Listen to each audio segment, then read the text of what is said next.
ఎట్లా స్టార్ట్ అయిందన్న journey? Father mother ఏం చేస్తుండేవారు? మామూలు మిడిల్ క్లాస్ ఫ్యామిలీ మాది. సో మా ఫాదరు విలేజ్లోనే క్రాస్ రూట్స్ నుంచి వచ్చింది మనకు పెద్ద ఏం తెలియదు. గ్రౌండ్ రూట్లో ఎద్దు తెలుసు, వ్యవసాయం తెలుసు, ఏఐ కూడా తెలుసు. అయితే వేణుడుగుల హౌ ఈ టర్న్డ్ యాజ్ డైరెక్టర్? ఎండాకాలం అయిపోయి అలా వర్షాకాలం వచ్చినప్పుడు తెలియకుండానే కొంచెం వచ్చి పెద్దగా వచ్చి ఇట్లా వస్తాయి కదా. డైరెక్టర్ మాట్లాడుతున్న మాటని నేను సోషల్ మీడియాలో అక్కడెక్కడ కనిపించింది.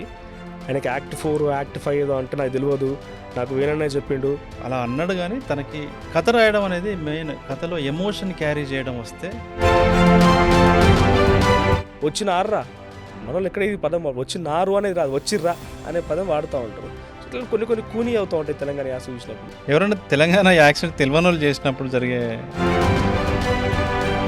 మమ్మల్ని కమిట్మెంట్స్ అడిగిరని లేకుంటే క్యాస్టింగ్ కోచ్ అని రకరకాలు వస్తూ ఉంటాయి. Is that true? నిజంగా ఉంటుందా? ఒకరితోని ఏదైనా రిలేషన్లోకి వెళ్ళేటప్పుడే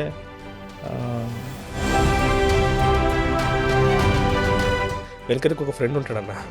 ఐ స్ట్రాంగ్లీ బిలీవ్. ఎందుకంటే నాకు ఒక ఫ్రెండ్ అంటే పుషప్ ఇచ్చేవాడు, ఏ నడువు ఏం కాదు నడువు జానేదో పోతుంది. వాడు ఏం మనకి ఫైనాన్షియల్ సపోర్ట్ ఇవ్వకపోయినా, వాడు మనకి ఏదో పెద్ద పట్టుకొచ్చి ఇవ్వకపోయినా ఒక వెన్ను దట్ నడుపుతాడు అంతే. వాడు అట్లా స్ట్రాంగ్ ఫ్రెండ్. వేనన్న ఫ్రెండ్ ఎవరు ఉన్నారు? ఆయన పేరు నరేష్. చాలా రోజులు అయింది కదా కలుద్దాం అనుకుంటున్నాము. కరెక్ట్ కలుద్దాం అని చెప్పేసి అని ఫోన్లు చేసిన అనమాట. నేను ఫోన్ చేసిన 2 రోజులకు 3 రోజుల క్రితం చనిపోయినాడని తెలిసి.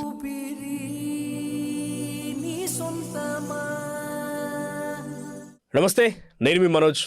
ఈరోజు మనతో పాటుగా ఉన్న గెస్ట్ పక్క తెలంగాణ డైరెక్టర్ వేణు ఉడుగుల నాతో పాటుగా ఉన్నారు. మన వరంగల్ వ్యక్తి రాంబాయి అనేటువంటి ఒక సాంగ్, సూపర్ హిట్ సాంగ్ ఉంది చూసారా, ఆ సినిమా రాజు వెడ్స్ రాంబాయి, దాన్ని కూడా ప్రొడ్యూస్ చేసింది ఆయనే. మాట్లాడదాం. మనతో పాటుగా వేణు ఉడుగుల గారు ఉన్నారు. నమస్తే వేణన్న. నమస్తే. ఎట్లున్నారన్నా?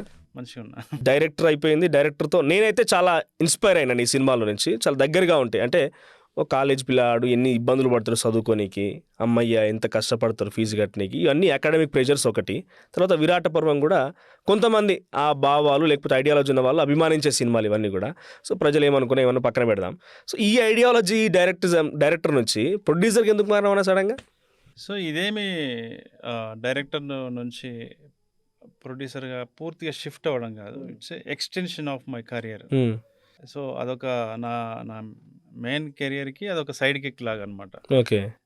ఫస్ట్ ఈ సినిమా నేను కథ విన్నప్పుడు సాయిలు కాంపాటి నాకు ఈ కథ సంఘటన గురించి, అంటే రియల్ ఇన్సిడెంట్ బేస్ చేసుకుని తను రాసిన కథ చెప్పినప్పుడు తప్పకుండా దీన్ని ప్రొడ్యూసర్గా నేనే మారి చేయాలి, ప్రొడ్యూస్ చేయాలి, నేను మాత్రమే దీన్ని ప్రొడ్యూస్ చేయగలను.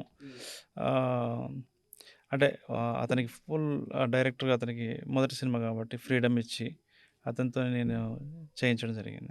అంటే మీ ఈవెంట్లో, ఈ రాజు వెడ్స్ రాంబాయి ఈవెంట్లో కూడా డైరెక్టర్ మాట్లాడుతున్న మాటని నేను సోషల్ మీడియాలో అక్కడెక్కడ కనిపించింది.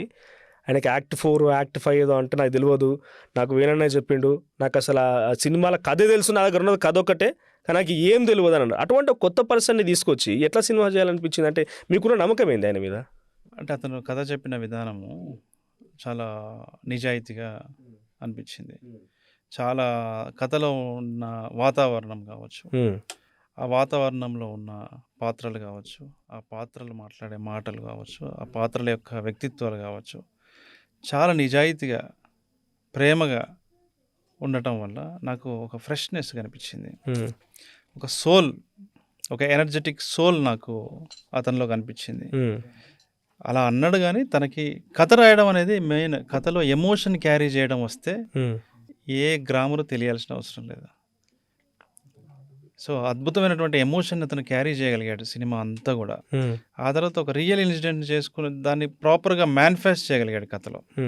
అందుకని నేను అతనికి డైరెక్షన్ అవకాశం. అంటే జనరల్గా ఇప్పుడున్న హీరోలు ప్రొడ్యూసర్లు అయిపోతున్నారు, డైరెక్టర్లు ప్రొడ్యూసర్గా మారిపోతున్నారు. ఓకే.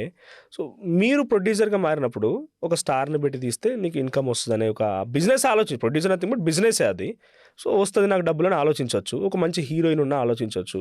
ఓ 4 మంచి మసాలా సాంగ్లు ఉన్నా, లేకుంటే పెద్ద పెద్ద ఫైట్లు ఉన్నా, ఎలివేషన్ ఉన్నా ఆలోచించవచ్చు. నేను ఒక పాట చూసినా అద్భుతంగా ట్రెండ్ అవుతుంది. Firstly congratulations to you.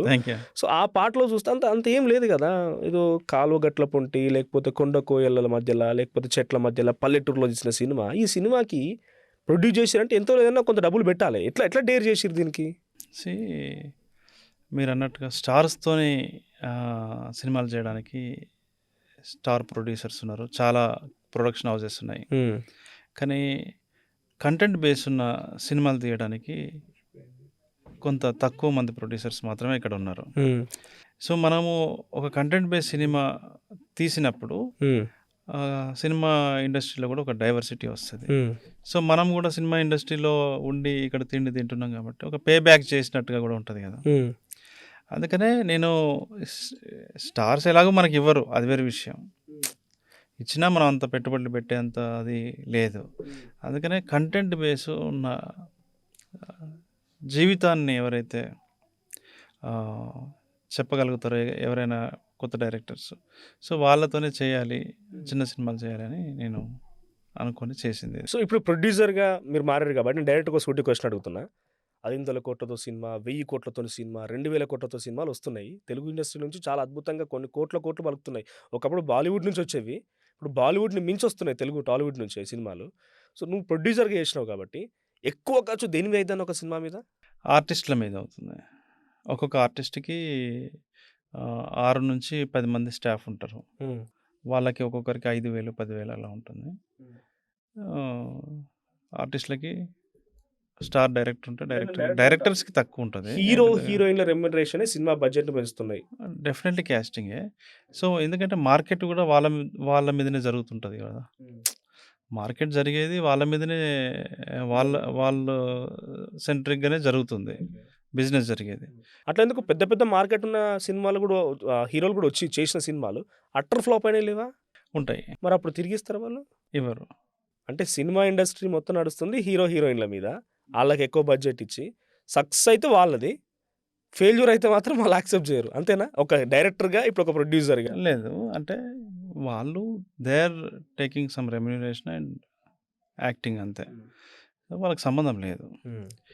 ఇన్వెస్టర్‌కే ఎప్పుడు రిస్క్ ఉంటది. నీకు డబ్బులొస్తే మరి నువ్వేమన్నా ఇస్తావా? వాళ్ళకి ఇవ్వవు గదా! నువ్వు 50,00,00,000 నీకొచ్చినాయనుకో, పిలిచి హీరోకింత, హీరోయిన్‌కింత ఇస్తావా? హ్మ్. ఇవ్వవు. టోకెన్ ఆఫ్ అప్రిసియేషన్ లాగా ఏదో చేస్తావు. కారు కొనిస్తావు, ఇంకేదో ఇల్లు కొనిస్తావు. సో, ఇదంతా ఇది కామన్ వ్యాపారం ఇది. కానీ ఎక్కువ ఇన్వెస్ట్‌మెంట్ యాస్ ఎ ప్రొడ్యూసర్ మీరు గమనించినైతే ఆర్టిస్ట్‌ల మీద ఎక్కువ ఇన్వెస్ట్‌మెంట్ చేయాల్సొస్తుంది. ఆర్టిస్ట్‌ల మీద చేయాల్సుంటుంది. కొంచెం కొత్త వరల్డ్ ఏదైనా సినిమాలో చూపించాలంటే దాని మీద చేయాల్సుంటుంది. డిపెండ్స్ ఆన్ కథ, ప్రాజెక్ట్. సో, నేను ఫస్ట్ 'విరాట పర్వం' సినిమా చూసిన తర్వాత నేనేమనుకున్నానంటే, నాకు తెలవదు అప్పుడు డైరెక్టర్ ఎవరు దీని ఎందుకంటే మనం చూడడమే బేసిక్ ఈ జర్నలిస్ట్ లైఫ్‌లో తక్కువ సినిమాలు. కొంత మనం యూనివర్సిటీ నుంచి వచ్చినాం కాబట్టి ఆ సినిమా అట్రాక్ట్ అయినా. తర్వాత చాలా రోజుల తర్వాత తెలిసిందంటే మీరు డైరెక్టర్, మీరు వరంగలోళ్ళు. హ్మ్. హ్మ్. యంగ్ డైరెక్టర్ తీసిండని చెప్పి. సో, ఎందుకు ఆ సినిమాని ఎందుకు ఎంచుకున్నారు? ఇప్పుడు మీరు తీసిన అంతకంటే ముందు సినిమా 'నేను కూడా నీది నాది ఓకే. నీది నాది ఒకటే కదా!' సో, ఇది 'విరాట పర్వం.' ఈ 2 సినిమాలు న్యాచురాలిటీకి దగ్గరగా ఉన్నాయి. రియల్ లైఫ్ ఇన్సిడెంట్స్ ఎందుకు సినిమాగా మరలుతున్నాయి? సినిమాలు తీసినామనుకోండి యాస్ ఎ డైరెక్టర్‌గా లేకపోతే ప్రొడ్యూసర్‌గా గూడా మంచి ఇందాకన్నట్టుగా మంచి మంచి కమర్షియల్ సినిమాలు, మాస్ మసాలా సాంగులుండాలి, ఐటెమ్ సాంగులుండాలి, రొమాన్స్ ఉండాలి.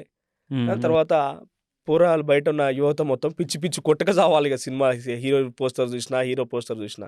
కానీ మీ సినిమాలో ఏం కనబడది. ఎందుకు ఈ న్యాచురల్ రియాలిటీ లైఫ్ ఎందుకు ఎంచుకున్నారు? పర్సనల్‌గా హర్ట్ అయ్యిర్రా? పర్సనల్‌గా ఫేస్ చేసిన ఇష్యూస్ ఏమైనా? మీరు ఈ ప్రశ్న నన్ను కాదు అడగాల్సింది. ఎవరైతే సోషల్ రియాలిటీస్‌ని సినిమాల్లోకి పెట్టడానికి భయపడుతున్నారో, ఎవరైతే వాస్తవానికి దూరంగా సినిమాలు తీస్తున్నారో వాళ్ళని అడగాలి. మీరెందుకు సోషల్ రియాలిటీస్‌ని పట్టించుకోవట్లేదు? ఎందుకు మీరు ఇక్కడ ఈ లైఫ్‌ని మీరు సినిమాలో చూపించట్లేదని. సో, ఒక్కొక్కరిది ఒక్కొక్క విధానం ఉంటుంది. కొంతమంది కంప్లీట్‌గా అంటే మీకు వాళ్ళకున్న చేంజ్ ఎందుకంటే మిమ్మల్ని అప్రిషియేట్ చేస్తున్న విషయం ఎందుకంటే న్యాచురాలిటీకి దగ్గరగా ఉంటాయి.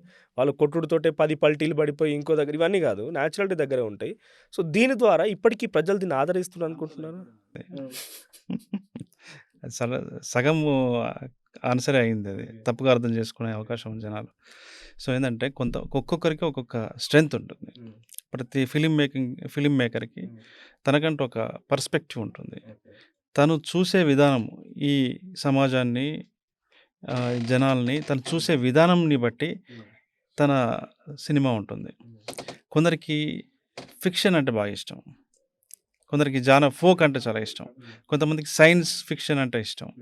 అలా నాకు ఇలా తీయడం ఇష్టం. హ్మ్. అలా అని నేనేదో ఆర్ట్ సినిమాలు తీయట్లేదు. నా ఫస్ట్ సినిమా ఏమి రియల్ ఇన్సిడెంట్ బేస్ ఏం తీయలేదు నేను. అప్పుడు యూత్ ఆహ్, ఎలా ఎడ్యుకేషన్ పరంగా ఎలా సఫర్ అవుతున్నారు. హ్మ్. జనాలకి ఎలా బాల్యం లేకుండా ఎలా చేస్తున్నారు అనే దాని మీద నేనేదో కొన్ని విషయాలు అందులో మాట్లాడిన. ఫాదర్ అండ్ సన్ డ్రామా అది.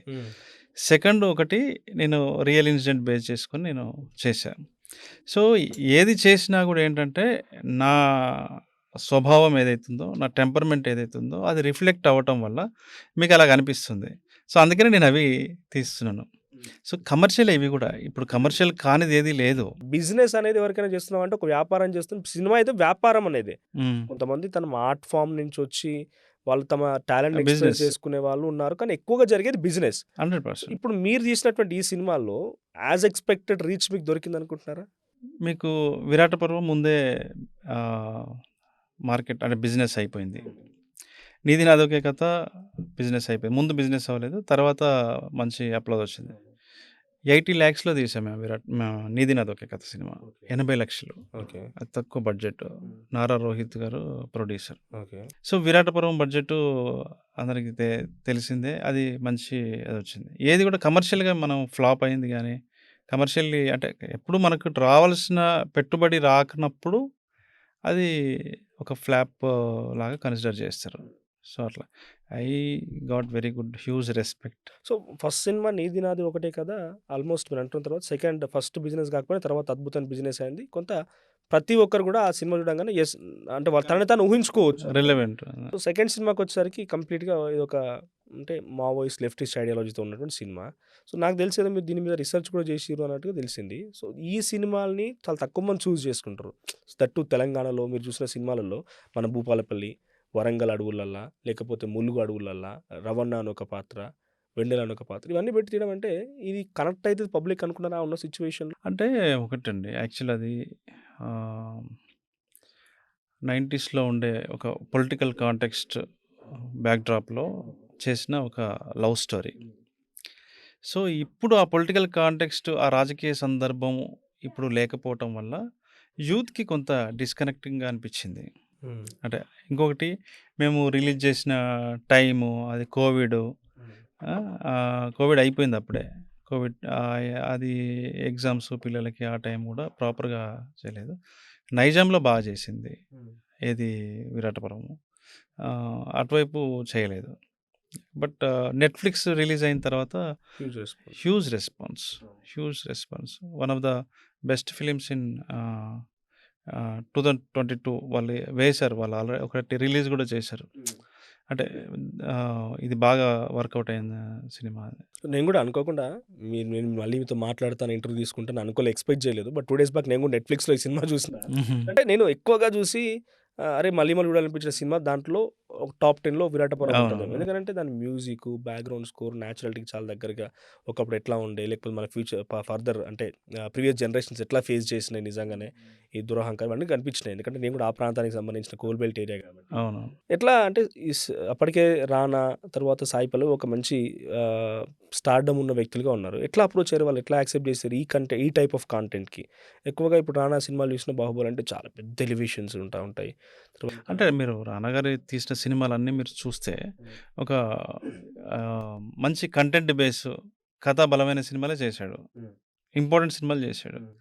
అవి అతను చేసిన సినిమాల్లో కొన్ని ఆడొచ్చు, ఆడకపోవచ్చు. కానీ తర్వాత విషయం గానీ, చేయటం అనేది చాలా ఇంపార్టెంట్. అతను ఏ హీరో చేయనన్ని ఆహ్, డిఫరెంట్ రోల్స్ అతను చేశాడు. అంటే ఒక నక్సలైట్ క్యారెక్టర్ చేశాడు. ఓకే. ఒక లీడర్ క్యారెక్టర్ చేశాడు. ఒక 'బాహుబలిలో' రాజు కింగ్ క్యారెక్టర్ చేశాడు. అండ్ ఇట్లా రకరకాల పాత్రలు. ఆయన ఒక పొలిటికల్ లీడర్ క్యారెక్టర్ చేశాడు. నేనే రాజు, నేనే మంత్రి. ఇట్లా ఇప్పుడు 'కాంతా' గూడా ఒకటి డిఫరెంట్ క్యారెక్టర్ చేశాడు. అంటే ఒక డిఫరెంట్ క్యారెక్టర్స్ అతను చేస్తాడు. అలాగే 'సాయి పల్లవి' గూడా అంతే. డిఫరెంట్ క్యారెక్టర్స్‌ని వాళ్ళు చూజ్ చేసుకుంటారు. అలా వాళ్ళకి ఈ కథ కనెక్ట్ అవ్వటము, వాళ్ళు ఒప్పుకోవడము అంతా జరిగింది. Yeah! So, real life incident అని చెప్పిర్రు వాళ్ళకి అప్పుడు కథ చెప్పినప్పుడు వాళ్ళ రియాక్షన్ ఏంటి? బాగా రియాక్ట్ అయ్యారు. అంటే షాక్ అయ్యారు. అరే! ఇలా జరిగిందా అని. సో, చాలామందికి నాకైతే తెలుసుకోవాలని ఉంది మీ హిస్టరీ గురించి. వరంగల్‌లో ఉన్నటువంటి వేణుగొడుగుల ఈరోజు టాలీవుడ్ ఇండస్ట్రీలో ఒక 2 సినిమాలు తీసిండు. ఒక సినిమా ప్రొడ్యూసర్. త్వరలో యూవీ క్రియేషన్స్‌తోని ఇంకో సినిమా రాబోతుంది. ఎట్లా స్టార్ట్ అయిందన్న జర్నీ? ఫాదర్, మదర్ ఏం చేస్తుండేవారు? లేకపోతే మాది ఒక మామూలు మిడిల్ క్లాస్ ఫ్యామిలీ మాది. సో, మా ఫాదరు విలేజ్‌లోనే సర్పంచ్‌గా ఉండేవారు. ఇప్పుడు చనిపోయారు. ఫాదర్, మదర్ ఇద్దరు లేరు. మేము హన్మకొండలో మా అన్నయ్య దగ్గర ఉండి చదువుకున్నాము. చిన్న యాహ్! వయసులో చనిపోయారా? లేదు. రీసెంట్‌గా ఒక 4, 5 years back they passed away. మా పెద్దన్నయ్య దగ్గర సత్యనారాయణ గారి దగ్గర మేము చదువుకున్నాము. ఆయన దగ్గరే ఉండి చదువుకున్నాం. సో, మాకొక స్కూల్ ఉండేది. ఆహ్, మా అన్నయ్యకి. అది రెసిడెన్షియల్. అందులోనే మేము ఉండి చదువుకున్నాం. యాహ్! క్రాస్ రూట్స్ నుంచి వచ్చింది మనకు పెద్దగా ఏం తెలీదు. గ్రౌండ్ రూట్‌లో ఎద్దు తెలుసు, వ్యవసాయం తెలుసు. ఏఐ కూడా తెలుసయితే. అదే. ఎద్దు, వ్యవసాయం ఎందుకంటే ఈ మధ్య కాలంలో ఎక్కువగా నేను వచ్చింది పల్లెటూరు. నాన్న ఇంకా వ్యవసాయమే చేస్తాడు ఊర్లో నుంచి. నాకు ఎద్దు వ్యవసాయం తెలుసు. ఇక్కడికొచ్చిన తర్వాత యాస్ జర్నలిస్ట్‌గా మనం ఏఐ కూడా వాడాల్సొస్తుంది. ఇది కూడా వాడుతున్నాం. యాహ్! సో, ఇప్పుడు సినిమా గురించి మాట్లాడుకుందామన్న. 'రాజు వెడ్స్ రాంబాయి.' సో, ఎట్లా జరిగింది సినిమా షూటింగ్? ఎన్ని రోజులు పట్టింది? ఎట్లా అనుకున్నారు ఈ సినిమాకి సంబంధించి? ఈ పార్ట్ అయితే హ్యూజ్ సక్సెస్. సో, అంతకంటే ముందు మీరు తీసిన 'విరాటపురంలో' కూడా మన తెలంగాణ ఉద్యమం పాడినటువంటి కళాకారులు వీళ్ళే ఉన్నారు. ఇప్పుడు మిట్టపల్లి రాసిన లిరిక్స్ కూడా ఆయన కూడా తెలంగాణ ఉద్యమంలో అనేక పాటలొచ్చిండు. కరెక్ట్. So, correct. అలాంటి వాళ్ళని ముందుకు తీసుకొచ్చి మీరు సినిమాల్లో పాటలు రాయించి అద్భుతాలు క్రియేట్ చేయగలుగుతున్నారు. ఎట్లా అనిపించింది ఈ వీళ్ళతో వర్కింగ్ అనేది? So, music Suresh Bobbili music. అతను 'విరాటపురం' అతనే చేశాడు. నా ఫస్ట్ ఫిలిం 'నీది నాది ఒకే కథ' అతనే చేశాడు. 'జార్జ్ రెడ్' అతనే చేశాడు. ఈ మధ్యలో హిట్ అయిన 90s కూడా అతనే చేశాడు. ఇలా అతనికి చాలా మంచి పేరు వచ్చింది మ్యూజిక్ డైరెక్టర్‌గా. మిట్టపల్లి సురేందర్ కూడా అద్భుతమైన లిరిసిస్ట్. అద్భుతమైన లిరిసిస్ట్. చాలా పాటలు అతను హిట్ పాటలు రాశాడు. అతను చాలా శేఖర్ కమల సార్‌తోని పనిచేశాడు. ఒక సాంగ్ పెద్ద హిట్ అది. అలాగే నా 2 సినిమాలకు కూడా ఆయనే రాశాడు. దీనికి కూడా మొత్తం టోటల్ సాంగ్స్ అన్నీ కూడా ఆయనే రాశాడు. ఒక కంఫర్ట్ ఉంటది ఫస్ట్. వాళ్ళకి నాతో కంఫర్ట్ ఉంటది. నాకు వాళ్ళతో కంఫర్ట్ ఉంటది. మిట్టపల్లి సురేందర్ అంటే ఆయన సాహిత్యాన్ని నేను ఇష్టపడతాను. లిరిక్స్‌ని వాటిని మీద నాకు కొంత ఆహ్, అంటే మంచి సాహిత్యపరంగా ఉండాలి పాట అనే దాని మీద నేను ఎక్కువ ఆలోచిస్తా. అది ఆయనకి ఇష్టం. రెగ్యులర్‌గా ఏదో మామూలు పదాలు కాకుండా అర్థవంతమైన పాట రాయడం ఆయనకిష్టం. అలా ఇద్దరికీ కనెక్ట్ అయింది మాకు బాగా. ఇక మీరు సినిమా షూటింగ్ వచ్చి మేము మహబూబాద్ ఏరియాలో మేము చేసాం. అదొక రిమోట్ ఏరియా. అంటే ఏమాత్రము రవాణా సౌకర్యం లేని ప్రాంతం. ఎక్కడ కూడా సరైన భోజనం దొరకని హోటళ్ళు ఉండని ప్రాంతము. గట్టిగా వానొస్తే వరదలొచ్చే ప్రాంతము. కరెంటు సరిగ్గా ఉండని ప్రాంతం. గుండు పిన్ను కావాలన్నా లొకేషన్ నుంచి 10 కిలోమీటర్లు వెళ్ళాల్సిన ప్రాంతం. అక్కడికి వెళ్ళి మేము షూటింగ్ చేసాం. ఎందుకంటే ఒక రియాలిటీ ఉండాలి. ఇప్పుడు మామూలుగా మన తెలంగాణలో కూడా ఎక్స్‌ప్లోర్ చేయబడని అనేక ఊర్లున్నాయి. అనేక లొకేషన్స్ ఉన్నాయి. అంటే ఆ లొకేషను చిన్నపాటి అరకులాగా ఉంటుంది. ఇంకా చెప్పాలంటే డార్జిలింగ్‌కి వెళ్ళినట్టుగా ఉంటుంది. తెలంగాణలో అటువంటి లొకేషన్ ఉంది. ఉన్నాయి. చాలా ఉన్నాయి. గుట్టల మధ్యల, లోయలల్లో అదెక్కడో కాదు 200 కిలోమీటర్ల దూరంగానే. హైదరాబాద్ నుంచి. చిన్న గూడెం అది. ఆ గూడెంలో ఇందిరమ్మ ఇండ్ల గూడెం అది. ఆ ఇందిరమ్మ ఇండ్ల మధ్యలో జరిగే ఈ కథ కాబట్టి కానీ జనరల్‌గా మీరు డైరెక్టర్ కదా! 2 సినిమాలు డైరెక్షన్ చేసిర్రు కదా! ఇప్పుడు ప్రొడ్యూసర్‌గా ఉన్నారు కదా! సాయి కంపేట్ కొత్త డైరెక్టర్. ఇప్పుడు ఇన్వాల్వ్‌మెంట్ కాలే మీరు? అట్లా ఇట్లా అనేది? జనరల్‌గా అలా వేరే వాళ్ళైతే ఇన్వాల్వ్ అవుతారనే నేను ప్రొడ్యూస్ చేశా. ఓకే. ఈ కథని సాయిలు కంపాటి ఎలా అయితే న్యాచురల్‌గా, నిజాయితీగా అలా చెప్పాడో, ఒక ఇన్నోసెన్స్ కనపడింది నాకు. వేరే వాళ్ళైతే అతన్ని అలా చేయనియ్యరు, చెడగొట్టితే అవకాశం ఉంది అని చెప్పి నేనే చేయాలని అనుకున్నప్పుడే డిసైడ్ అయ్యా. నేను కూడా డైరెక్టర్‌ని కాబట్టి ఎవరైనా ఎక్కువ ఓవర్ ఇన్వాల్వ్ అయినా నేను ఒప్పుకోను. ఎందుకంటే ప్రతీది కూడా నేను ఏదైతే అనుకున్నానో, మనసులో అనుకున్నానో, ఏదైతే రాసుకున్నానో పేపర్ మీద అది స్క్రీన్ మీదకి ట్రాన్స్లేట్ అవ్వాలి అంటే ఇలాంటి డిస్టర్బెన్సెస్ ఉండకూడదు. మనం అనుకున్న ఎమోషన్, పేపర్ మీద ఉన్న ఎమోషను స్క్రీన్ మీదకి ట్రాన్స్లేట్ ప్రాపర్‌గా అవ్వకపోతే అది సినిమా అనుకున్నట్టుగా రాదు కదా! కాబట్టి నాకెవరైనా అలా చేస్తే ఇష్టం ఉండదు కాబట్టి నేను కూడా చేయలేదు. సో, నేను సినిమా చూసినప్పుడు తెలంగాణ యాస బావుంది ఇక్కడ. 'రవణ' సినిమాలో మనటే 'విరాటపురంలో' తెలంగాణ యాస ఉంటది. సో, నేను పర్సనల్‌గా హర్ట్ అయింది ఏంటంటే, నేను మనం ఒక ప్రాంతానికి సంబంధించింది కాదు, నాకు తెలంగాణ కొంచెం అభిమానం ఎక్కువ. ఉంటుంది. మన యాస ఇవన్నీ పర్ఫెక్ట్ ఫాలో అవ్వాల్సిందే. రీసెంట్‌గా వచ్చిన కొన్ని కొన్ని సినిమాల్లో యాసని కూనీ చేస్తున్నారు. అంటే వచ్చి రాక చేస్తుండ్రా మన తెలంగాణకు సంబంధించి యాక్టర్లు నటించిన దాంట్లో కూడా ఈ యాసను వాడుకొని వచ్చినార్రా మనోళ్ళు ఎక్కడ ఈ పదం వచ్చినారు అనేది రాదు వచ్చిర్రా అనే పదం వాడుతూ ఉంటారు. సో ఇట్లా కొన్ని కొన్ని కూనీ అవుతూ ఉంటాయి తెలంగాణ యాస చూసినప్పుడు. ఒక తెలంగాణ వ్యక్తిగా ఒక డైరెక్టర్గా అలాంటి సినిమాలు ఎప్పుడైనా చూసారా? మీకు కంటపడ్డాయా ఈ తెలంగాణ యాసను కూనీ చేసి? ఇప్పుడు తెలంగాణలో గూడా తెలంగాణ యాక్సెంట్‌లో తెలంగాణ లో రకరకాల యాక్సెంట్స్ ఉన్నాయి. ఉన్నాయి. కరీంనగర్ కరీంనగర్, నార్త్ తెలంగాణ ఒకటి. ఒకటి, సౌత్ ఒకటి, హైదరాబాద్‌లో ఒకటి మాట్లాడుతూ ఉంటారు. కానీ ఎక్కడ రాని భాష ఏపీ స్లాంగ్‌ని కొంత తెలుగు సంస్కృతం స్లాంగ్‌ని కలిపి ఒకటి కొట్టేసి అయిపోతుంది. జరుగుతుంది. అంటే కొంతమంది అలా పనిగట్టుకొని ఎవరు అట్లా చేయరు.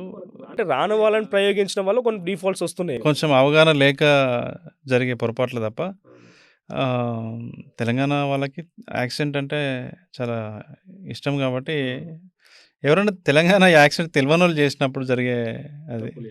ఇప్పుడు ఎట్లా ఫీల్ చేసి మరి ఆర్టిస్ట్ రాజమండ్రి రామ కదా! తనకు డబ్బింగ్ తనతోనే వచ్చిందా? తనే చెప్పాడు. Very intelligent. ఈ స్లాంగ్‌కి అలవాటు పడడం లేకపోతే ఈ బేస్డ్ ఉంది కాబట్టి. ఇంకోటేందంటే అది ఆ మహబూబాద్, ఖమ్మం దగ్గరగా ఉండే యాస అది. Bit easy. వాళ్ళకి ఏపీ బార్డర్ అయితే కొంచెం ఈజీగా ఉంటుంది. కొంచెం ఈజీ. అంటే how Venu Udugula turn into a director ఎట్లా డైరెక్టర్‌గా మారాల్సి వచ్చింది? సినిమా ఇండస్ట్రీ జనం ఒప్పుకోరు. మన తెలంగాణలో ఉన్న దాంట్లో నా ఉత్తర తెలంగాణకు సంబంధించి మా సింగరేణి ప్రాంతంలో మా తాత సింగరేణి చేస్తుండే. నువ్వు సింగరేణికే పోవాలి, నువ్వు డిప్లొమానే చేయాలి, నువ్వు సింగరేణికే పోవాలి అంటుంటుండేది. వరంగల్, భూపాలపల్లి కూడా ఎక్కువ సింగరేణి ప్రభావం ఎక్కువ ఉంటుంది. అవునవును. So Venu Udugula how he turned as director? అది చాలా న్యాచురల్‌గా జరిగిపోయిన ఒక ప్రాసెస్ అంతే. అంటే ఎండాకాలం అయిపోయి అలా వర్షాకాలం వచ్చినప్పుడు తెలియకుండానే కొంచెం వచ్చి, పెద్దగా వచ్చి ఇట్లా వస్తాయి కదా! అలానే నా లైఫ్‌లో జరిగింది. నేను 7థ్, 8థ్ క్లాస్ ఉన్నప్పటి నుంచే పుస్తకాలు చదవటము, పోయెట్రీ రాయటము, కథ రాయటము ఇలా చేస్తూ ఉండేవాడిని. ఒకరోజు నేను 10థ్ క్లాస్ అయిపోయి ఇంటర్మీడియేట్ ఆ టైంలో సిటీ కేబుల్‌కి ఒక సీరియల్ కూడా రాసి డైరెక్ట్ చేశా. సో, అలా సహజంగా ఇంటర్మీడియేట్‌లోనే. ఫస్ట్ ఇయరే అది. ఓకే. ఇంటర్మీడియేట్ ఫస్ట్ ఇయరే. వాళ్ళు అక్కడ ఒక బ్యాచ్ ఉండేది. వెంకటనారాయణ గారని వరంగల్‌లో. భిక్షపతి అని వాళ్ళు అక్కడ సినిమాలు ఈ సిటీ కేబుల్ కోసం చేస్తుండేవాళ్ళు. నేనెళ్ళి వాళ్ళ కథ చెప్పా. ఒకరోజు అసిస్టెంట్ డైరెక్టర్ ఎవరన్నా ఉన్నారో తెలిసినోళ్ళంటే నాకు తెలిసినతను వాళ్ళ దగ్గర పెట్టాడు. ఒక 2 రోజులు చూసిన తర్వాత అరే! మనము రాద్దామని చెప్పేసి అప్పుడు 'ఈ శనివారం నాది' అని ఒక పుస్తకం నవల చదివా. మల్లాది వెంకట కృష్ణమూర్తి గారిది. థ్రిల్లర్ అది. ఆ ఇన్‌ఫ్లుయెన్స్ నాకు చాలా బాగా ఉండింది. అది మైండ్‌లో పెట్టుకొని అంటే ప్రతి శనివారం ఒకడు హత్య చేస్తూ ఉంటాడు. హత్య జరిగిన ప్లేస్‌లో ఒక స్లిప్ పెడతాడు. ఆ స్లిప్ మీద ఈ శనివారం నాది అని ఉంటదనమాట. ఓకే. సో, అది ఆ కథ అది. నేను అది తీసుకొని ఎందుకు చేస్తున్నాడు? ఎవరు చేపిస్తున్నారు? పర్పస్ ఏంటి? చేసిన తర్వాత ఏమవుతుంది? అనేది నేను అల్లుకొని అంటే మనకు తెలియదు కదా! చిన్న ఏజ్. దాన్ని పట్టుకొని వాళ్ళకెళ్ళి చెప్తా, "అరే! ఇంత అద్భుతంగా ఎట్లా ఆలోచించిండు?" వాళ్ళకి తెలియదు అది మల్లాది నవల అని. వాళ్ళు నాకు డైరెక్షన్ అవకాశం ఇచ్చారు. నేను కొన్ని రోజులు నేను చేశాను. చేసిన తర్వాత ఆ షూటింగ్ పూర్తి అవ్వలేదనుకుంటా. మొత్తం 8 ఎపిసోడ్‌లో ఏమో. కొన్ని ఎపిసోడ్‌లు అవ్వగానే అందరూ నన్ను బూస్టప్ ఇస్తారు. సో, చాలా ఇన్స్పైరింగ్‌గా ఉండేది ఆ టైంలో. Very young, teenage. సరే రాయడం వరకు ఓకే. జనరల్‌గా ఎవరైనా రాసి మేకింగ్ కష్టం కదా! అప్పుడు ఎట్లా వచ్చింది? నాకు ఆర్‌జీవీ ఇన్‌ఫ్లుయెన్స్ ఉండేది బాగా. ఓకే. అంటే కరెక్ట్‌గా నేను టీనేజ్ టైంలో నా శరీరము, మనసు ఎలా అయితే మారుతూ వస్తుంటుందో, దాంతో పాటుగానే ఈ సినిమా మీద ప్యాషన్ కూడా పెరుగుతూ వచ్చింది. ఒక క్రియేటివ్ పర్సనాలిటీ ఎవాల్వ్ అవుతూ పుస్తకాలు చదవడం నుంచి స్టార్ట్ అయింది ఇదంతా. ఎవాల్వ్ అయింది ఒక్కొక్కటిగా. ఎట్లొచ్చింది రెస్పాన్స్? అంటే ఇంట్లో చూసిర్రా? మన ఇంట్లో వాళ్ళు చూసి ఎంకరేజ్ చేసిర్రా దీన్ని? అంటే జనరల్‌గా ఎవరు నమ్ముతారు ఆ టైంలో? కదా! జనరల్‌గా అందరి ఇళ్లలో ఉన్నట్టుగానే కొంత వ్యతిరేకత ఉండింది. తర్వాత మా పెద్దన్నయ్య కొంచెం ఎంకరేజ్ చేసేవారు. మిగతా వాళ్ళకేంటంటే చదవకుండా ఏంటి ఇవన్నీ అని అన్నట్టుగా ఉండేది. సో, వన్స్ నేను హైదరాబాద్‌కి వచ్చినాక కూడా సినిమాల కోసం వచ్చినానని ఎవరికీ చెప్పలేదు యాక్చువల్లీ. ఈ సినిమా ఇండస్ట్రీ అనే గోల్‌తోనే వచ్చిర్రు. అంతే. ఓకే. అమ్మకేం చెప్పారు? సినిమా ఇండస్ట్రీ అని చెప్పారా? సినిమాలే అని చెప్పిన. ఓకే. ఈడికొచ్చినాక మన స్ట్రగుల్స్ ఎట్లా? ఎందుకంటే అప్పుడు సిట్యుయేషన్‌లో మన ఎవరు ఎంకరేజ్ ఇప్పుడిప్పుడు వచ్చినాయి. సోషల్ మీడియా వచ్చిన తర్వాత అంటే నాకు కొంచెం అడ్వాంటేజ్ ఏంటంటే నేను రైటింగ్ ఉండటం వల్ల ఎక్కువ డ్రామా లేదు నా లైఫ్‌లో. కష్టాలు అవి ఇవి ఉంటాయి. ఉంటాయి. జనరల్‌గా అందరికి ఉన్నట్టుగానే ఉంటాయి. ఒక స్ట్రగ్లర్‌కి ఉన్నట్టుగా. మరీ ఫుడ్ లేకుండా ఉండటం ఇట్లా లేదు. ఎందుకంటే నేను మొదటి నుంచి కొంచెము ఆహ్, రైటింగ్ సైడ్ ఉన్నా గదా! రైటింగ్ సైడ్ ఉన్నప్పుడు ఏంటంటే పిలుస్తారు ఎక్కడైనా గూడా. రైటింగ్ లేకపోతే నీకు కష్టమే. ఓకే. అది ఫస్ట్ బేసిక్ మూల సూత్రం మీకు రైటింగ్ అనేది. అవును. ఓకే. సో, రాయగలుగుతాం గాబట్టి ఎవరైనా గూడా మనల్ని తీసుకునేవాళ్ళు. గోస్ట్ రైటర్‌గా, హ్మ్. గోస్ట్‌కు గోస్ట్‌గా, గోస్ట్‌కు గోస్ట్‌గా అంటే ఒక్కోసారి ఎవరికి రాస్తున్నామో ఏమో తెలియదు మనకి. ఏదో ఒక వెర్షన్ ఇస్తారు. ఓకే. దీన్ని మీరు ఒక వెర్షన్ రాయండి 2,00,000 ఇస్తాము. లేదంటే 1,00,000 ఇస్తాము అంటారు. హ్మ్. అది ఎవరు హీరో, ఎవడు డైరెక్టరు, ఎవరు రైటరు అసలు తెలియనే తెలియదు. మీరు ఊహించుకున్న క్రియేటివ్ థాట్స్ మొత్తం పెట్టి రాయాలిగ. చెప్తారు. ఇప్పుడు జనరల్‌గా ఎవరన్నా ఇట్లాంటి డైరెక్టర్లు లేకపోతే మంచి సిట్యుయేషన్‌లో ఉన్న వాళ్ళని టచ్ చేస్తే 'కృష్ణవంశీని' దగ్గర అసిస్టెంట్‌గా జాయిన్ అవ్వడానికెళ్ళా. 'శేఖర్ కమల' సార్ దగ్గర అసిస్టెంట్ డైరెక్టర్‌గా చేయడానికెళ్ళా. ఆహ్, అంతే వాళ్ళిద్దరి దగ్గరే చేయాలనుకున్నాను ఆ టైంలో. 'పూరి జగన్నాథ్' దగ్గర ట్రై చేశా. హ్మ్. అంటే 'రాజు' ఇన్‌స్పైర్ వచ్చి 'రాజు' దగ్గర ట్రై చేయలే అప్పుడు? 'ఆర్జీవి' గారి దగ్గర కూడా ట్రై చేశా. అంటే మనకి యాక్సెస్ దొరకదు గదా! అవును. వెళ్ళడానికి కూడా. ఆ! కానీ అప్పుడు నాకు కమ్యూనికేషన్ స్కిల్స్ కూడా సరిగ్గా ఉండేది కాదు. హ్మ్.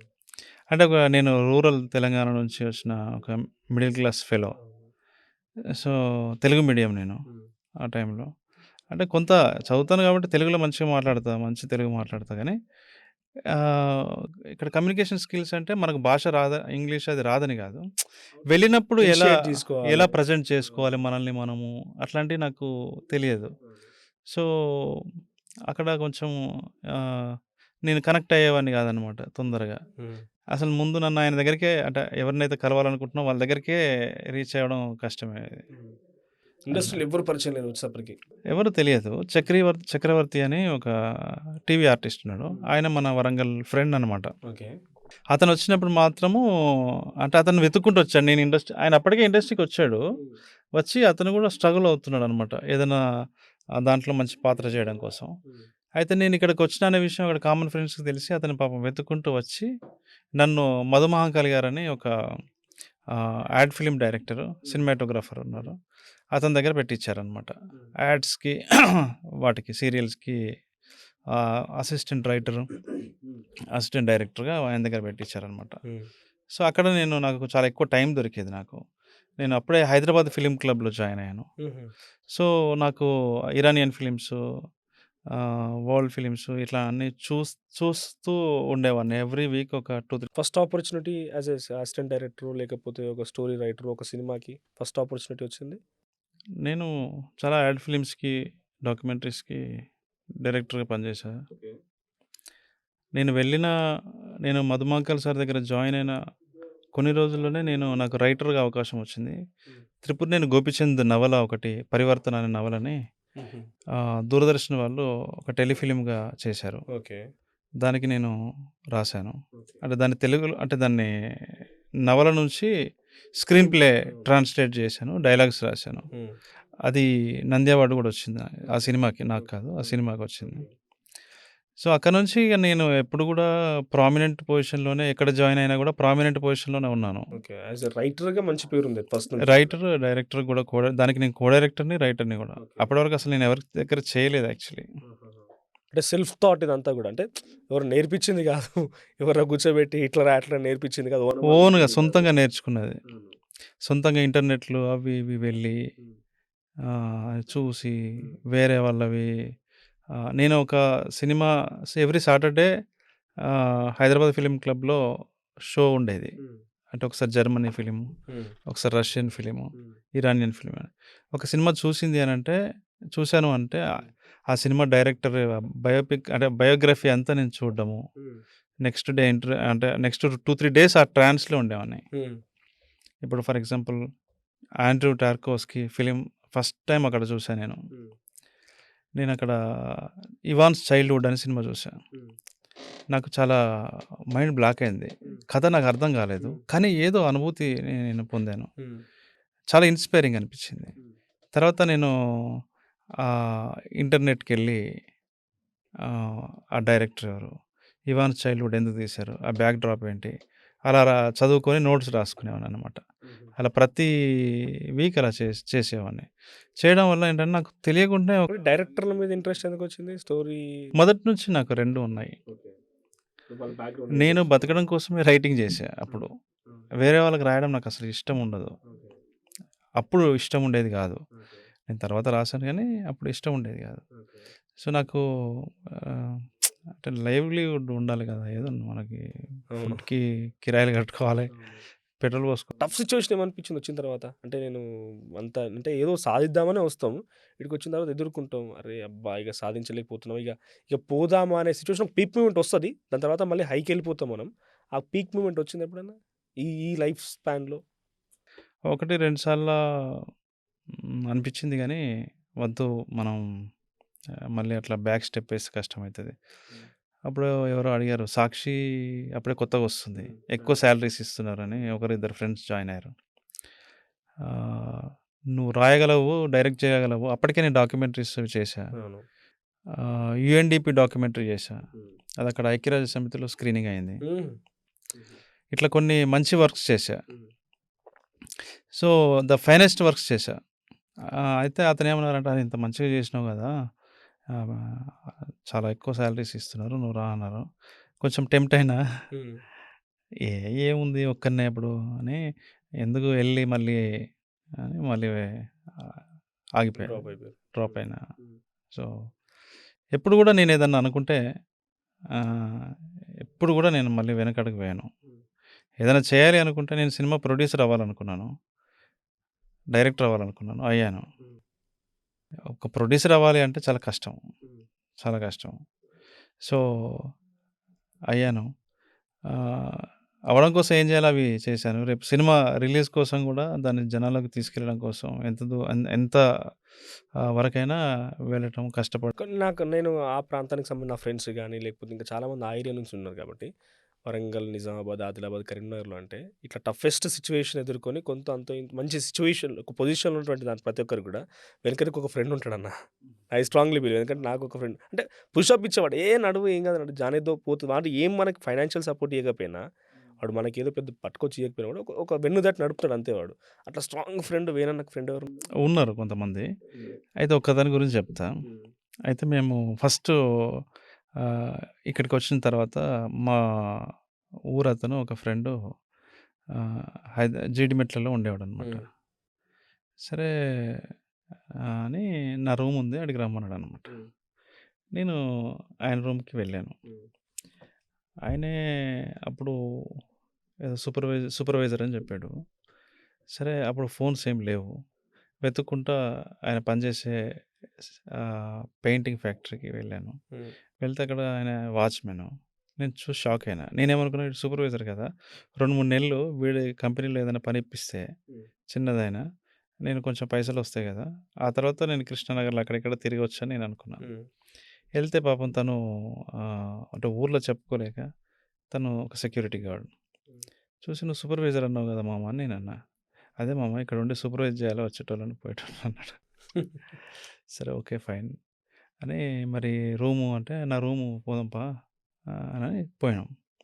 రూమ్ పోతే ఆ రూమ్‌లో గూడా ఆయన మొన్ననే తీసుకున్నాడు. రీసెంట్‌గానే తీసుకున్నాడు. అంటే ఓకే. నేనెళ్ళే బిఫోర్ 3, 4 రోజుల క్రితం హ్మ్. తీసుకున్నాడు. హ్మ్. అడ్వాన్స్ 2 నెలలది ఇవ్వాలి గదా! ఇవ్వలేదు. హ్మ్. ఆ ఓనర్ తిరుపతి రెడ్డి గారని వరంగల్ అతనంట. హ్మ్.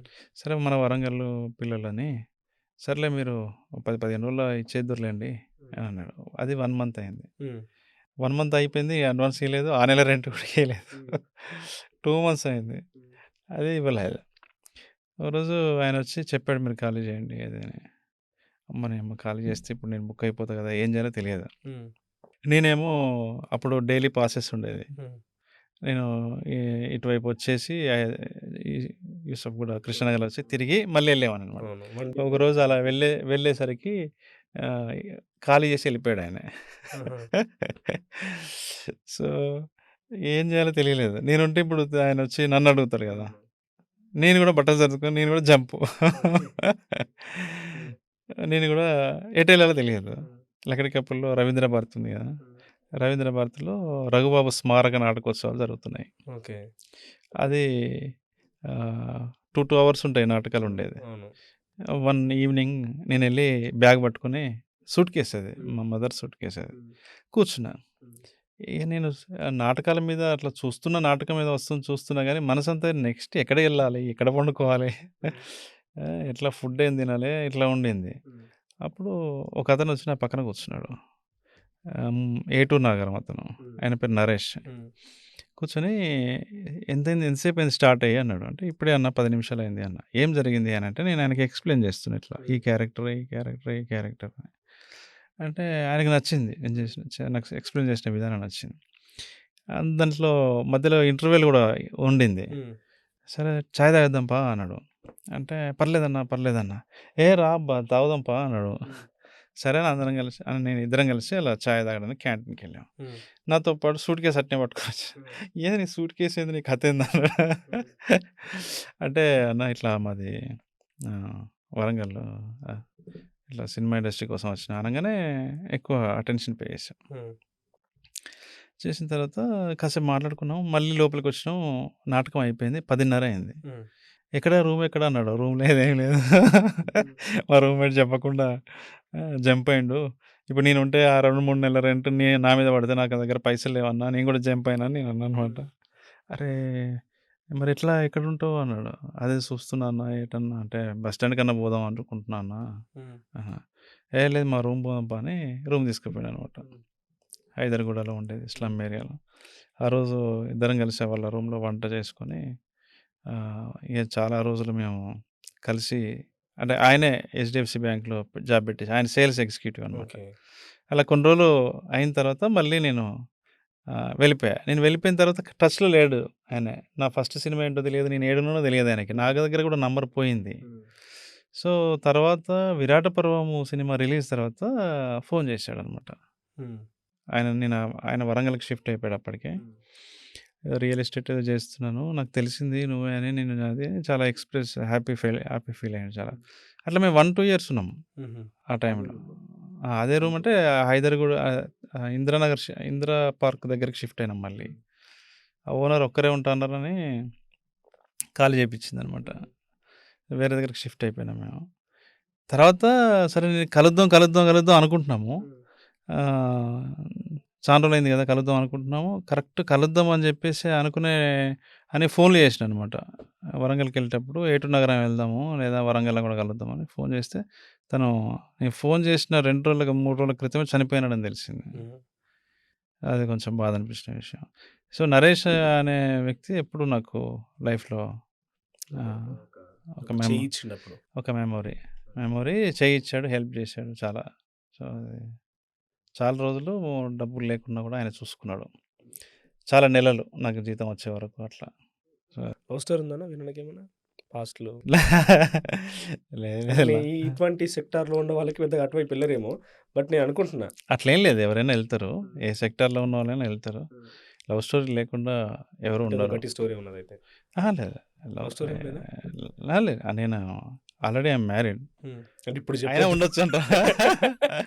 అంటే ఇప్పుడు చెప్పకూడదేమో. అయితే ఉన్నది లేదు అంతే. లేదు లేదు. అటువంటి స్టోరీస్ ఏమి లేవు. ఆ! సో, ఇప్పుడు ఈ సినిమా ఇండస్ట్రీలో ఫస్ట్ 'సిటీ కేబుల్' సీరియల్ ఆ టైంలో మరి పెద్దగా అంటే చేయగలుగుతాడా అని బూస్టింగ్ వచ్చింది. పేరెంట్స్ రియాక్షన్ అప్పుడు ఎట్లా ఉండేది? ఇప్పుడు ఎట్లా ఉంది? మా అంటే అమ్మ నాన్న వాళ్ళు అంటే వాళ్ళకి రూరల్ బ్యాక్‌గ్రౌండ్. Rural backdrop. ఆడికెళ్తే తట్టుకుంటావారా పెద్ద పెద్దోళ్ళే పిచ్చోళ్ళై తిరుగుతున్నారంట అది ఇది అని అన్నాడు మా ఫాదర్. నాకు కూడా ఈ క్వెషన్ ఉంది. ఎందుకంటే చాలామంది మనం ఇంటర్వ్యూ చేసినప్పుడు ఇట్లాంటి సిట్యుయేషన్‌లో ఆహ్, ఇక్కడ అప్పటికి అవునన్నా కాదన్నా కొంత డామినేషన్ ఉంది. ఏపీ డామినేషన్ ఉంది. తర్వాత ఆల్రెడీ 4 ఫాదర్స్ నుంచి సినిమా ఇండస్ట్రీలో వాళ్ళు ఉంటేనే తట్టుకోగలుగుతారు. కరెక్ట్. అటువంటిది ఒక సామాన్యుడు సూట్ కేస్ స్టోరీ నిజంగానే ఈ పట్టుకొని వచ్చిన వ్యక్తి ఎట్లా ఎట్లా సపోర్ట్ దొరికింది మరి నీకు? ఫస్ట్ ఫిల్మ్‌కి ఎట్లా సపోర్ట్ దొరికింది? అది ఎట్లా ప్రొసీడ్ అవ్వగలిగినారు? అంటే నాకు ఆహ్, 'ఎన్. శంకర్' గారు ఒక తెలంగాణ ఆహ్, అసిస్టెంట్ డైరెక్టర్ కోసం చూస్తున్నాడని తెలిసింది. తెలిసి ఒకతను నన్ను ఆయన దగ్గరికి తీసుకెళ్ళాడు. తీసుకెళ్తే ఆయన అన్నాడు, "ఏంటి వాట్స్ యువర్ స్ట్రెంగ్త్ వేణు" అని అడిగాడు. నేను డైలాగ్స్ రాస్తాను సార్. రాస్తానని చెప్పిన. హ్మ్. Writing is my strength sir అని చెప్పిన. అంటే మనది రాస్తావా మరి అన్నాడు. అంటే రాస్తా సార్ అన్న. సరే బాగా రాయాలి, ట్రెండీగా ఉండాలి. మొన్న ఒక కవిత వచ్చింది 'ఆంధ్రజ్యోతిలో' హ్మ్. అని తీసి ఇగో ఈ పోయెమ్ వచ్చింది కదా! ఇట్లా ఉండాలని అన్నాడు. హ్మ్. ఐ సెడ్ సార్ అది నేనే సార్ రాసింది అన్నా. నేనే రాసాను సార్ అదన్నా. షాక్ అయ్యి అట్లా చూసాడు. అప్పుడు నేను చాలా సన్నగా అలా ఉండేది. ఏజ్ కూడా చిన్న అంటే అంత మెచ్యూరిటీ ఎట్లా ఉంది నీకు? ఇంత నువ్వు రాసావా ఇది? ఎవరో పెద్ద సీనియర్ పోయెట్ ఎవరో రాసిల్లేమో అనుకుంటున్నా. ఆశ్చర్యపోయాడు. ఆ పోయెమ్ నన్ను ఎన్టీఆర్ ఆ సినిమాకి రైటర్‌ని చేసింది. హుహు. 'జయబోలో తెలంగాణకి'. 'జయబోలో తెలంగాణ' సినిమా మొత్తం రైటర్ మీరేనా? నేనే రాశాను. సినిమా మొత్తం? ఆ! ఎన్. శంకర్ గారు కథ. హ్మ్. నేను డైలాగ్స్ అన్నీ నేను రాశాను. హ్మ్. హ్మ్. సో, అప్పుడు నా వయసు కూడా చాలా చిన్న 25 అట్లా ఉండుండే. తెలంగాణ అజిటేషన్ మూవ్‌మెంట్‌లో అది చాలా పెద్ద మూవీ అది. చాలా మంది తట్టిలేపింది ఇట్లా. సో, ఆ డైలాగ్స్ కూడా అద్భుతంగా ఉంటాయి.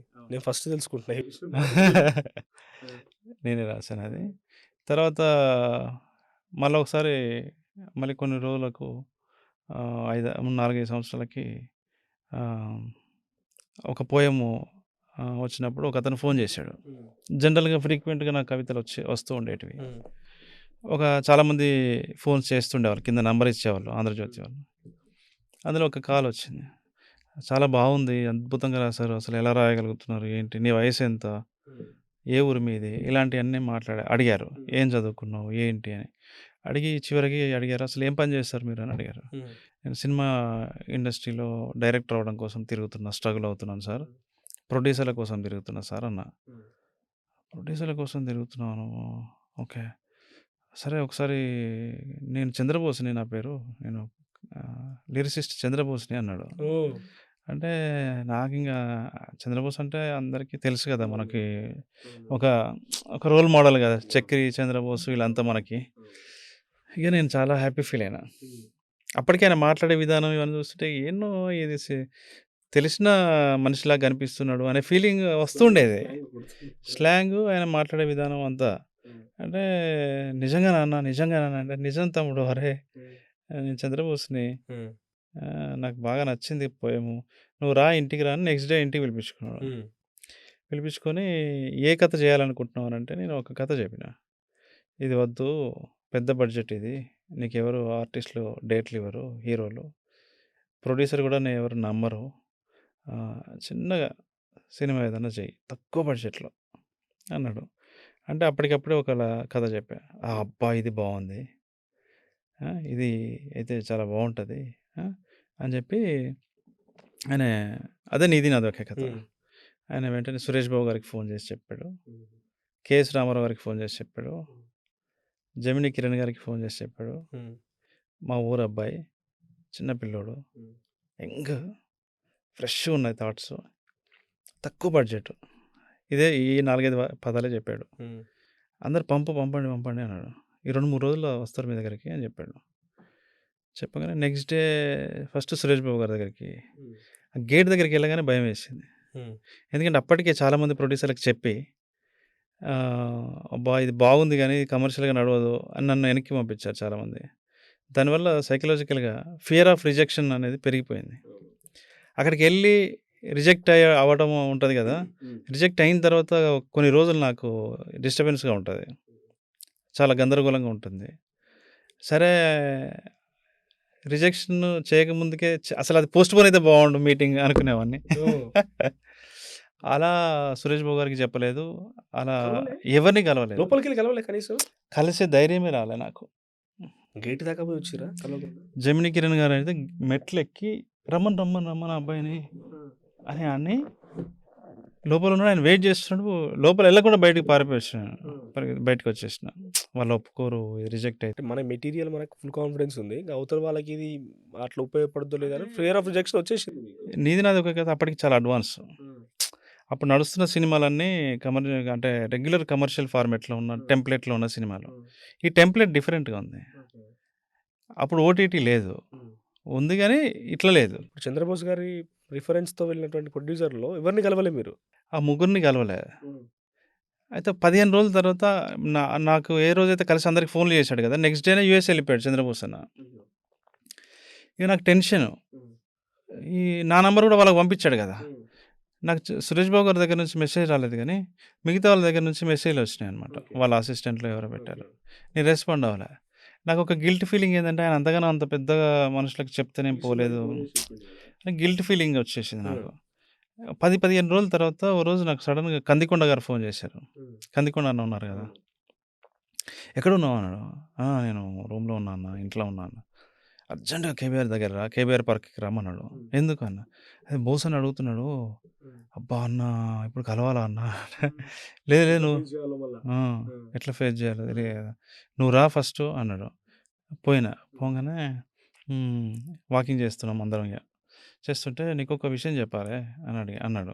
ఏంటన్నా అన్న, ఇప్పుడు కొన్ని సీడీ ప్లేయర్లలో ప్లే కావు.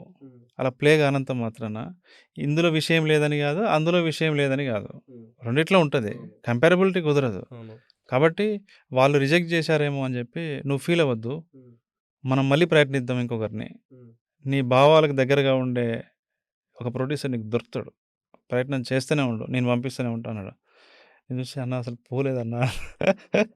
ఆయన అనుకుంటు ఈ డైలాగు ప్రతి ఒక్కరికి ప్రతిసారి ఏ సంఘటన వర్తిస్తుంది. నేను పోలేదన్నా అసలు అన్న. ఎందుకు పోలేదన్నాడు. నాకు భయం వేస్తుంది అన్న నేనన్నా. అంటే ఆలోచించిండు కొద్దిసేపు. ఆలోచించి అట్లా భయపడితే ఎట్లా, నీ దగ్గర మంచి టాలెంట్ ఉంది, ఏం కాదు నువ్వు అంటే, కాదన్న ఆ టైం అట్లా అనిపించింది అని. ఏదో కాసేపు అయిన తర్వాత ఒక పని చేద్దాం, నీకు కొంచెం సింపుల్గా చేద్దాం దీన్ని, ఏదో మరీ ఫార్మల్గా ఒక ప్రొడ్యూసర్ దగ్గరికి వెళ్ళటం అప్రోచ్ అవ్వడం కాకుండా అని చెప్పి ఒక ఫోన్ కొట్టాడు. అలేఖ్య శ్రీనాథ్ అని ఉంటారు కదా, అలేఖ్య హోమ్స్ ఓకే ఓకే వాళ్ళు, ఆయన ఫోన్ చేశాడు. ఫోన్ చేసి అన్న మా ఊరు అబ్బాయి, సేమ్ మా ఊరు అబ్బాయి, యంగ్ చిన్నపిల్లడు, ఖతర్నాక్ రాసిండు కథ, ఫ్రెష్గా ఉంది, తక్కువ బడ్జెట్, కొంచెం మన సర్కిల్ ఎవరైనా ఉంటే అటాచ్ చేయను మనోడికి, పాపం సఫర్ అవుతున్నాడు అన్నాడు. పంపించా వెంటనే అదే రోజు సాయంత్రం పూట, నెక్స్ట్ డే సాయంత్రం పూట, ఆ రోజు ఈవినింగ్, నెక్స్ట్ డే ఈవినింగ్ అనమాట. నేను ఫోన్ చేయగానే వేణు వచ్చేసాయి అన్నాడు. అమ్మని వెళ్తే నేను ఆయన బిజీ, చాలా పెద్ద మనిషి, అసలు బోస్ అంత చెప్పడం నేను ఎప్పుడు వినలేదు, అంత ఎవరి గురించి అట్లా చెప్పడు. గతంలో ఒకే ఒక్క డైరెక్టర్ గురించి చెప్పాడు, పంపించాను నా దగ్గరికి, నేను ఏదో హెల్ప్ చేశాను. ఆ తర్వాత నీ గురించి చెప్పాడు. నేను ఒకరిని అతని దగ్గరికి పంపించాను, అతనికి అది నచ్చలేదు. కానీ నేను అతని దగ్గరికి పంపించిన అతను పెద్ద మనిషి అయిండు, పెద్ద డైరెక్టర్ అయ్యాడు. అతను నా దగ్గరికి పంపించిన పెద్ద డైరెక్టర్ అయ్యాడు అని చెప్పాడు, వివి వినాయక్. సో అప్పుడు ఏం చేశాడంటే, సరే నీకు తక్కువ బడ్జెట్లో కథ బాగుంది, విన్నాడు బాగుంది అని నారా రోహిత్కి ఫోన్ చేసి, కథ బాగుంది ఏదో ఒకటి చేయండి మనోడికి అని అంటే, నారా రోహిత్ గారు మేము అప్పుడు ప్రాజెక్ట్ స్టార్ట్ అయింది. ఆ మధ్యలో కూడా వేరే వేరే డ్రామాలు ఉన్నాయి కానీ ప్రాజెక్ట్ స్టార్ట్ అయింది. రోహిత్ గారు producer, Sree Vishnu hero. So అదే అంటే ఆయన రోల్ ఎట్లా ఫిక్స్ చేసుకున్నారు మరి శ్రీ విష్ణు గారిని ఇందులో? అంటే దానికి కొంచెం స్టార్ అవసరం లేదు, బాయ్ నెక్స్ట్ డోర్ లాగా ఉంటే చాలు. సో శ్రీ విష్ణు గారు అప్పటికే నేను సెకండ్ హ్యాండ్ సినిమా చూసా, చాలా బాగుంటుంది అది. తర్వాత పవన్ సాధినేని ఫస్ట్ సినిమా ప్రేమ ఇష్క్ కాదలు చూసా, అందులో కూడా భలే ఉంటాడు. ఆయన ఒక షార్ట్ ఫిల్మ్ కూడా చూసా, బేవర్స్ ఇట్లాంటిది, అందులో కూడా బాగుంటాడు. అనుకోకుండా ఆయన మీద నాకు కొంత మంచి ఒపీనియన్ ఉండటము, ఆ రోజు ఆయన కూడా ఉన్నాడు నేను కలిసిన రోజు. సో అట్లా సీరియల్గా చేయడం ఓకే, తర్వాత కొంత రైటర్గా రాయడం okay. First day Nara Rohit గారు ప్రొడ్యూసర్, మీరు director, first day first shot తీయాలి, ఈ ఎక్సైట్మెంట్ ఎట్లా ఉంది? నేను అసలు ఇవ్వచ్చిన కాన్ఫిడెన్స్ ఫిలిం మేకింగ్లో ఓకే, ఒక ఈజ్ ఉంటుంది నాకు, చాలా ఫాస్ట్. పెద్ద సెట్లు ఇవన్నీ, సినిమా వేరు నార్మల్, అప్పటివరకు మనం సినిమా చూసినాం కానీ మన డైరెక్షన్లో జరగలేదు కదా, ఆ ఎక్స్పీరియన్స్ ఎట్లా ఉంది? ఎంజాయ్ చేశాను ఫిలిం మేకింగ్ ప్రాసెస్, నేను బాగా ఎంజాయ్ చేస్తాను, రాయటం నుంచి ఫైనల్ కాపీ వచ్చే వరకు కూడా. సో అది ఎప్పుడు బాగుంటుంది, సెట్ మీద కొంచెం ప్రెజర్ ఉంటుంది కానీ బాగుంటుంది, కామన్ కదా. సో అలా. So how cinemas are different from those days to these days? అంటే మీరు 2005 వచ్చి స్ట్రగుల్ అవుతున్న సిచ్యువేషన్లో అప్పుడు వచ్చిన సినిమాకి ఇప్పుడు 2025 ఇప్పుడు ఏఐ రూల్ చేస్తున్న సినిమాలకి ఏం డిఫరెన్స్ అనిపించింది? ఏం మారింది ఫిలిం మేకింగ్లో? సో అప్పుడు ఏంటంటే డిజిటల్ ఎరా, అప్పుడు అప్పుడు పెట్టుబడి కథని డిసైడ్ చేసేది. ఇప్పుడు స్ట్రీమింగ్ ఎరాలో మనం ఉన్నాం. ఓకే. ఓటీటీలో వచ్చిన తర్వాత దీన్ని స్ట్రీమింగ్ ఎరా అంటున్నారు. సో, ఇప్పుడేంటంటే కథలో అంటే కంటెంట్ ఇన్వెస్ట్‌మెంట్‌ని డిసైడ్ చేస్తున్నాయి. దానివల్ల ఏందంటే ఒక ఆడియన్స్‌లో తీసేవాళ్ళకంటే చూసేవాళ్ళకి ఫిల్మ్ లిటరసీ పెరిగిపోయింది. ఇప్పుడు మనలాంటి ఫిల్మ్ మేకర్స్‌కి అంటే మంచి సినిమా అంటే మీనింగ్‌ఫుల్ సినిమాలు, వాస్తవాలకి దగ్గరగా ఉండే సినిమాలు తీసిన ఫిల్మ్ మేకర్స్‌కి ఇప్పుడు ఒక గోల్డెన్ ఎరా అని చెప్పొచ్చు. ఎందుకంటే ఇంతకుముందు తెలుగు ప్రేక్షకులకి బయట సినిమాల గురించి తెలవదు కాబట్టి 6 పాటలు, 5 ఫైట్‌లు, కామెడీ ఇదే సినిమా అని కొంత అనుకున్న సందర్భాలున్నాయి. ఇప్పుడు రకరకాల కంటెంట్ చూస్తున్నారు. వరల్డ్ కంటెంట్ చూస్తున్నారు. ఇప్పుడు సినిమా ఏంటో వాళ్ళందరికీ తెలుసు. మనం ఎలా తీసినా గూడా ఇప్పుడు కొంతవరకు యాక్సెప్టెన్సీ ఉంటుంది. పెరిగింది కొంత ఇప్పుడు. సో, అదే డిఫరెన్స్. ఓకే. ఛాలెంజింగ్స్ పెరిగినాయా? అప్పటికి ఇప్పటి డైరెక్టర్స్‌కి గాని, ఆర్టిస్ట్‌లకి గాని, కాంపిటీషన్ ప్రొడ్యూసర్‌లకి గాని? కాంపిటీషన్ పెరిగింది. కాంపిటీషన్ కాదు. ఇంక ఛాలెంజెస్ అంటే పబ్లిక్‌లో మనం రీచ్ అవ్వాలంటే మనం పబ్లిక్ తగ్గట్టుగా చేయాలి. ఈ ఛాలెంజ్ ఫేస్ చేయాలి. ఛాలెంజెస్‌ననేది. ఛాలెంజెస్ పెరిగినాయి. అదే చెప్తున్నాను. మనకేంటంటే ఎప్పుడైతే ప్రొడక్షన్ వాల్యూస్ పెరిగినాయో, అంటే బాగా డబ్బులు పెట్టి తీయటం, 1000,00,00,000తోని కూడా సినిమా తీసే రోజొకటి ఈరోజు రావటం. 800,00,00,000 పెట్టి ఇప్పుడు రాజమౌళి గారు తీస్తున్నారు. ఇలాంటి ఒక రోజు తెలుగు సినిమాలో రావటం అనేది చాలా గొప్ప విషయం. సో, ఇలా వచ్చినప్పుడు ఏందంటే నెట్‌ఫ్లిక్స్ అనేది ఒక స్టాండర్డ్ సెట్ చేసి పెట్టింది. Picture quality, sound quality international. దాన్ని రీచ్ అవ్వడం కోసం బాగా డబ్బులు వెచ్చించి చేయాల్సిన ఒక పరిస్థితి వచ్చింది. ఛాలెంజ్ ఏంటి అంటే థియేటర్‌లోకి జనాలను తీసుకురావడం ఛాలెంజ్ ఇప్పుడు. అవును. అదొకటే ఛాలెంజ్. మిగతా అంతా కూడా ఏంటంటే లైక్ మనం ఎంచుకున్న కథను బట్టి ఆ సినిమా ఆధారపడి ఉంటది. ఇప్పటివరకు అడిగిన దాంట్లో చాలా ప్రాంప్ట్‌గా మీ ఒపీనియన్ అన్నీ షేర్ చేసిరన్న. ఇంకొకటి అడుగుతానండి సినిమా ఇండస్ట్రీకి సంబంధించి. ప్రతి సందర్భంలో నాకు తెలిసి ప్రతి వారానికి ఒకసారి యాస్ ఎ న్యూస్ రీడర్‌గా, జర్నలిస్ట్‌గా ఇవన్నీ ఫేస్ చేస్తూనే ఉంటాం. ఎక్కడో ఒక మహిళ బయటకొచ్చి లేకుంటే హీరోని యాక్ట్ చేయాలనుకున్న ఆవిడో, లేకుంటే జూనియర్ ఆర్టిస్ట్ వాడు బయటకు వచ్చి మమ్మల్ని కమిట్మెంట్స్ అడిగిరని, లేకుంటే కాస్టింగ్ కౌచ్ అని రకరకాలు వస్తూ ఉంటాయి. Is that true? నిజంగా ఉంటదా? ఇప్పుడు తక్కువ యాక్చువల్లీ. ఒకప్పుడు అంటే ఇప్పుడు ఆహ్, అన్ని చోట్ల మెన్, వుమెన్ రిలేషన్‌షిప్స్‌లో డిఫరెన్సెస్ అంటే డిఫరెంట్ చేంజెస్ అంటే సిట్యుయేషన్‌షిప్ అని కొత్త కొత్త రకరకాల పదాలు కూడా ఆ! జోడిస్తుర్రు వాటికి. వచ్చినాయి. లిబరేషన్ పెరిగిపోయింది ఇప్పుడు యూత్‌లో. వుమెన్ ఆల్సో క్లారిటీగా ఉంటున్నారు. ఒకరితోని ఏదన్నా రిలేషన్‌లోకెళ్ళేటప్పుడే ఆహ్, ఎగ్జిట్ ఏంటో ముందే ప్లాన్ చేసుకుంటున్నాం. ప్లాన్ చేసుకుంటున్నారు. నేను ఈ హద్దు దాటను. నువ్వు ఈ హద్దు దాటొద్దు. ఇలా ఒకరికొకరు దాటినప్పుడు మనం వెళ్ళిపోదాం, విడిపోదాం అని ఎగ్జిట్‌ని మ్యూచువల్ ముందు బెనిఫిట్స్. మ్యూచువల్ బెనిఫిట్స్ ఎగ్జిట్‌ని ముందే డిసైడ్ చేసుకొని రిలేషన్‌షిప్‌లోకి వెళ్తున్నారు. క్లారిటీ ఉంది. సో, చదువుకొని వస్తున్నారు ఇండస్ట్రీకి కూడా. మంచి ఫ్యామిలీస్ నుంచి, కల్చర్ ఉన్న ఫ్యామిలీస్ నుంచి వస్తున్నారు. ఏమున్నా క్లారిటీతోనే ఉంటాయి తప్ప ఎవరు ఎవరిని అడ్వాంటేజ్ తీసుకోవడం గానీ, అన్నెసెసరీగా జడ్జ్ చేయడం గానీ ఇప్పుడేం లేదు. తక్కువ.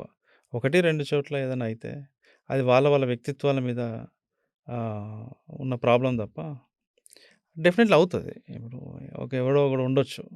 వాడి పర్సనాలిటీ ఇష్యూస్ ఉన్నోడు ఉండొచ్చు. అది తప్ప ఓవరాల్‌గా జెనరిక్‌గా చెప్పడానికి లేదు. జెనరిక్‌గా ఒక ఇండస్ట్రీని జడ్జ్ చేయడానికి లేదు. 'విరాట పర్వం' సినిమా వచ్చేసి మావోయిస్టులకు సంబంధించింది. సో, ఆ మావోయిస్ట్ సినిమా సరే మీరు దాని మీద కొంత రిసర్చ్ చేసిర్రేమో నేను అనుకుంటున్నా.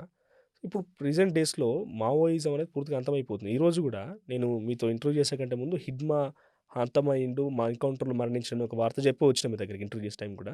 సో, మావోయిజం అనేది అంతమైపోతున్నది. సో, అప్పుడు వాళ్ళ ఇంపాక్ట్ ఉండాలి అనేటువంటి ఆవశ్యకత పబ్లిక్ నుంచి వచ్చిన డిమాండ్స్. ఎందుకంటే వాళ్ళు ఉండడం వల్ల అంతో ఇంతో మేము మాకు కొంత రైట్స్ దక్కుతున్నాయి, మా హక్కు తెలుస్తున్నాయి రకంగా అప్పుడు అనుకున్నారు. ఇదను అనుకున్నా అవుననుకున్నా కాదనుకున్నా అది గ్రౌండ్ రియాలిటీ అది. సో, ఇప్పుడు వాళ్ళ ఇంపాక్ట్ ఉందా? వాళ్ళ ఇంపాక్ట్ అవసరమా? మావోయిజం అంతమైపోవడాన్ని మీరు ఎట్లా చూస్తారు? అంటే, అంటే ఒక ఫిల్మ్ మేకర్‌గా అంటే నేనైతే ఇప్పుడు మావోయిజం అనేది అదొక ఐడియాలజీ, భావజాలం ఎప్పుడు అంతమవ్వదు. భావజాలానికి అంతమంటూ ఉండదు. చావు ఉండదు. రూపాలు మారుతా ఉంటాయి. మావోయిజం అంతమవ్వదు గానీ, మావోయిస్టులు అంతమవుతూ కావచ్చు. సో, వాళ్ళ వాళ్ళ అంటే ఆ రాజకీయ సందర్భం ఇప్పుడు లేకపోయినా గూడా, ఆనాడు వాళ్ళు చేసిన ఫైట్, ఆనాడు చేసిన త్యాగాలు, వాటి ఫలితాలు ఈరోజు చాలా ఉన్నాయి. చాలా ఉన్నాయి. సో, ఆహ్, కాబట్టి డెఫినెట్‌లీ వాళ్ళ వాళ్ళ త్యాగాలని, వాళ్ళ వాళ్ళ కష్టాన్ని అవసరం ఇప్పుడుందా అనంటే? వాళ్ళ త్యాగాల్ని, వాళ్ళ కష్టాల్ని మనం గౌరవించాల్సిందే ఎప్పటికి కూడా. వాళ్ళ అవసరం ఇప్పుడుందా అంటే? వాళ్ళ అవసరం అంటే ఇప్పుడు ఉందా అనంటే, అంటే ఇప్పుడున్న పొలిటికల్ సినారియోలో, ఇప్పుడున్న సిట్యుయేషన్స్‌లో. అదే చెప్తున్నా. ఆ రాజకీయ సందర్భం ఇప్పుడు లేదు. ఓకే. ఆ పొలిటికల్ కంటెక్స్ట్ ఇప్పుడు లేదు. ఇప్పుడున్న పొలిటికల్ కంటెక్స్ట్‌కి ఆహ్, మైండ్‌లో పెట్టుకొని ఏదైనా అప్‌డేట్ అవుతే డెఫినెట్‌లీ మంచిదే. And one last suggestion to the new film makers ఎవరైతే రావాలనుకుంటారో, ఎందుకంటే సోషల్ మీడియా ఇంపాక్ట్ వచ్చిన తర్వాత చాలా వరకు ఊర్లలో గూడా ఏదో రకంగా చిన్న చిన్న షార్ట్ ఫిల్మ్ చేసేటోళ్ళ దగ్గర నుంచి నవ్విస్తున్నారు. వాళ్ళకి తగ్గట్టుగా వాళ్ళు నవ్విస్తున్నారు. ఎమోషన్ క్రియేట్ చేయగలుగుతారు. ఏమైనా చేయగలుగుతున్నారు. అలాంటి యాస్పిరేషన్ ఉన్నవారు సినిమా ఇండస్ట్రీకి రావాలంటే what is your last suggestion? నేను సజెషన్ ఇచ్చేంత నాకేమి లేదు. మంచిగా చదువుకొని ఆ! మంచి సినిమాలు తీయాలంతే. మీనింగ్‌ఫుల్ సినిమాలు తీయాలి అనేది ఉంటాను. ముఖ్యంగా నవంబర్ 21న 'రాజు వెడ్స్ రాంబాయ్' సినిమా రిలీజ్ అవుతుంది. తప్పకుండా ప్రతి ఒక్కరు సినిమా థియేటర్‌లో చూడండి. థియేటర్‌లో చూసి ఇంకొక నలుగురికి మీరు సినిమాని రికమెండ్ చేయండి. మంచి సినిమా బతుకుతుంది. రైట్. 'రాజు వెడ్స్ రాంబాయి' ఇందాక చెప్పినట్టుగా రియాలిటీకి చాలా దగ్గరగా ఆ సినిమా నేపథ్యం ఏంది? ఎక్కడెక్కడ ప్రొడ్యూస్ చేసిర్రు? ఎక్కడ దాన్ని షూట్ చేసిర్రు? చాలా గ్రాస్ రూట్స్ ఒక రూరల్ ఏరియా నుంచి షూట్ అయిన సినిమా అది. సో, ప్రతి ఒక్కరు నాకు తెలిసి మీలో గూడా మిమ్మల్ని మీరు అజంప్షన్ చేసుకుంటారేమో ఆ సినిమా చూస్తే.